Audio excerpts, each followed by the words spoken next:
اسی طرح اگر امریکہ نیتن یاہو اگر سعودی عرب پہ حملہ کرتے ہیں تو پھر امریکہ کی بھی ایک سوچ ہو سکتی ہے کہ میں نے ان کے ساتھ یہاں پہ میرے اڈے ہیں اور وہاں پہ ان کے ساتھ میرا دفاعی معاہدہ ہے، تو اس کی بھی ایک پالیسی ہوگی کہ ان دونوں ممالک کے ساتھ کس طریقے سے آگے بڑھے۔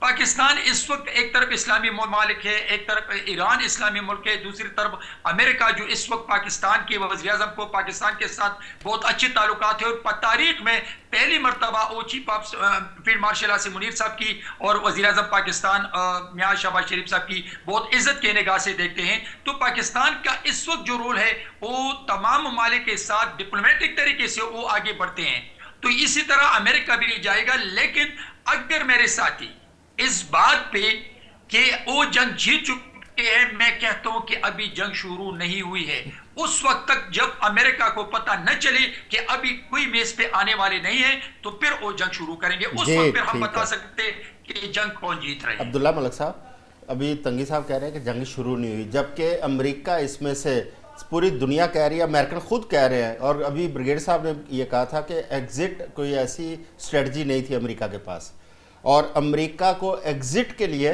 پاکستان کے پاس آنا پڑا۔ تو کیا یہ جنگ ابھی شروع نہیں ہوئی کہ جنگ اپنے اختتام کی جانب بڑھ رہی ہے؟ جنگ تو شروع ہو چکی ہے۔ تنویر بھائی پتہ نہیں کس اینگل سے کہہ رہے ہیں۔ دیکھیے آپ نے کل کی جو خبریں تھی، جو ہائی لائٹس ہو رہی تھی، وہ تھی کہ جی ڈی وینس نے جب نیتن یاہو کو کال کیا اور انہوں نے ان کو شٹ اپ کال دی کہ آپ نے ہمیں اس جنگ میں گھسیڑا ہے، اور آپ نے کہا تھا کہ وہ جے ڈی وینس نے کہا ہے بالکل۔ تو اب دیکھیں نا جنگ تو شروع ہو چکی ہے۔ دوسری بات یہ ہے کہ امریکہ کے جتنے بھی تھنک ٹینکس ہیں، جو ان کے CIA کے جو پریویس ان کے جو ہیڈز رہے ہیں، ان سب نے کہا کہ امریکہ نے غلط کیا ایران کے ساتھ جنگ کرنے میں۔ دیکھیں ساری صورتحال جو جہاں تک یہ پہنچ چکی ہے یہ بڑی مشکل ہے، اور یہ ہمارے لیے بھی اس لیے بھی مشکل ہے کہ ابھی تک ہم جو پاکستان ڈپلومیسی کر رہا ہے وہ بڑی سیفلی کھیل رہا ہے۔ دیکھنا پاکستان نے اس وقت ایران کو بھی انگیج رکھا ہوا ہے، مسلسل ہر گھنٹے کے بعد کوئی نہ کوئی چیز چل رہی ہے، اور مرحوم آیت اللہ صاحب کے ساتھ بھی پاکستان کی لیڈرشپ رابطے میں تھی۔ ہم نے امریکہ کو بھی انگیج کیا ہوا، ہم نے سعودیہ کو بھی انگیج کیا ہوا۔ دیکھیں نا اس لیے کہ ہمارے تعلقات ایران کے ساتھ بھی ہیں، سعودیہ کے ساتھ بھی ہیں، اور سعودیہ کے ساتھ جو حال ہی میں ہمارا جو ڈیفنس پیکٹ ہوا ہے، اور وہ حرمین شریفین کی حفاظت کا جو ہم نے کہا ہے، دیکھیے اللہ نہ کرے اگر کہیں جنگ بڑھتی ہے تو کہیں نہ کہیں پھر ہمیں سعودیہ کا ساتھ دینا پڑے گا، اس وقت جو خطے میں وہ سنگین ترین صورتحال ہوگی۔ لیکن اب ایک اور بات جو بڑی امپورٹنٹ ہے وہ یہ ہے کہ اسرائیل کے یہ مسلسل کوشش ہے کہ کسی نہ کسی طرح کا جو گلف کنٹریز ہیں ان کا تنازع ایران کے ساتھ بڑھے، اور وہ جو جنگ ہوگی وہ بڑی خطرناک ہوگی۔ وہ چاہتا ہے کہ جب یہ آپس میں لڑ پڑیں گے تو ہمارا جو کام ہوگا وہ پورا ہو جائے گا، رجیم ہمیں وہ یہ پورا ہوتا نظر آئے گا۔ لیکن ہماری یہ کوشش یہی ہے پاکستان کی، اور بڑی اچھی کاوش ہے، اور اس کاوش کو سراہنا بھی چاہیے، اور اللہ تعالیٰ کرے کہ ہمارے پاکستان کی جو کوشش ہے، دیکھیں ہم کوئی ان کے درمیان صلح صفائی نہیں کرا رہے، نہ ہی ہمارا کوئی وہاں کا رول ہے، ہم اور صرف اپنا جو فیسیلیٹیشن کا رول ہے وہ ادا کر رہے ہیں، اس لیے کہ اگر یہ حالات بگڑتے ہیں اور جنگ آگے مزید بڑھتی ہے چوئی صاحب، تو پھر وہ جو کووڈ کے دنوں میں جو لاک ڈاؤن ہوا تھا اس سے کہیں شدید قسم کو لاک ڈاؤن کے لیے ہمیں تیار رہنا چاہیے، اور ہماری ملٹری لیڈرشپ۔ سعودی وزیر خارجہ نے یہ بات بھی کی ہے، انہوں نے کہا کہ کووڈ سے زیادہ یہ مشکل دور ہے پوری دنیا کے لیے۔ کرن صاحب یوکرین کے حوالے سے آپ بات کر رہے تھے، میں چاہوں گا کہ آپ یوکرین کے ساتھ جو سعودی عرب کا ایک دفاعی معاہدہ ہے اور پاکستان کا بھی سعودی عرب کے ساتھ دفاعی معاہدہ ہے، عجیب گنجل پڑ گیا ہے، اس کو تھوڑی روشنی ڈالیں۔ میں عرض کرتا ہوں جی گنجل میں نہیں تھوڑا سا پڑ کرنل صاحب میرے بھائی ہیں اور میں احترام کرتا ہوں اس کی جذبات کا۔ جی بالکل کرنا چاہیے۔ دیکھیں ہم ایک سیریس ڈیبیٹ کر رہے ہیں، اس میں بریگیڈیئر صاحب نے ٹھیک فرمایا تھا، یہ کوئی سیاسی بات نہیں ہے، یہ تو ایک سیریس۔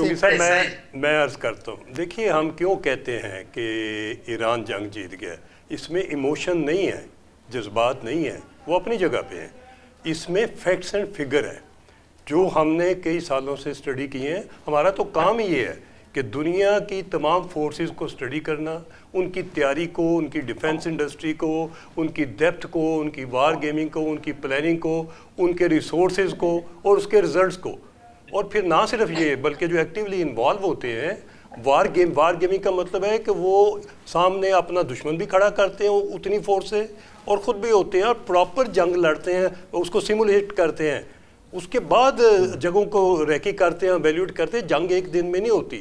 مجھے افسوس سے کہنا پڑے گا کہ ٹرمپ صاحب کو ایپسٹین فائلیں لڑ گئی ہیں، یہ جنگ کی پلاننگ نہیں ہوئی ان کی، انہوں نے اس کے اوپر پوری وار گیمنگ نہیں کی. جنہوں نے وار گیمنگ کرنی تھی وہ ان کا اپنا جوائنٹ چیف کے جو یہ کہتا سمجھایا انہوں نے ان کو کہ نہ کریں, اس میں ہمیں نقصان ہوگا. یہ موجودہ ان کا ڈیفنس چیف کہہ رہا, ہم نہیں کہہ رہے. اور اگر ایک کام کیجئے گا آج آپ یوٹیوب پہ پوڈ کاسٹ کھولیے گا اور مجھے کانٹیکٹ کیجئے گا, PMLN میں آپ کو پتہ چل جائے گا میرا نمبر آسانی سے. پھر مجھے یہ بتائیے گا کہ دنیا کا کوئی تھنک ٹینک امریکہ سے لے کے اور انڈیا تک انکلوڈنگ اسرائیلی تھنک ٹینکس, کوئی ایسا آپ کو نظر آیا ہے جو کہتا ہو کہ ایران جنگ ہار رہا ہے یا ایران پھنس گیا ہے یا ایران کی اسٹریٹجی جو ہے وہ سپیریئر نہیں ہے؟ ایران نے بڑی ماسٹرز دیکھیے, اس نے پہلے ان کے جتنے بھی تھے ڈرون, رڈار, ان کے بیسز یہ ختم کیے ہیں. جب وہ اندھے ہو گئے ہیں تو آج تو وہ ڈک کی طرح نیچے آئیں گے. جو جنگ لمبی ہوگی وہ فارغ ہو جائیں گے. اور پھر یہ دیکھیے کہ سیز فائر مانگا کس نے؟ وہ مانگ رہا ہے, وہ کہتا ہے ہم بات کرنا نہیں چاہتے ایران, وہ نہیں دینا چاہتے.